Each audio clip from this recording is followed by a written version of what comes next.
Rizky Aditya punya anak di luar nikah. Citra Kirana ikhlas.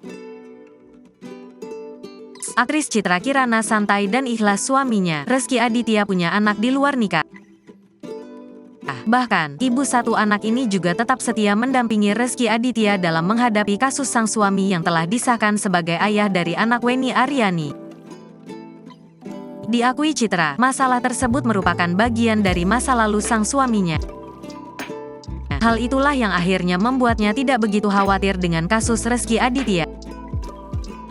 Ini masa lalunya Rizky, jadi aku enggak yang terlalu memusingkan, mengkhawatirkan banget, kata Citra Kirana di YouTube Anna Sofa Yuking, dikutip Selasa, tanggal 4 Juli tahun 2023. Akan tetapi, dia juga mengakui bahwa reaksinya akan berbeda jika anak tersebut merupakan hasil hubungan perselingkuhan selama mereka menikah. Beda lagi ceritanya kalau Rizky melakukan itu saat adanya pernikahan dengan aku.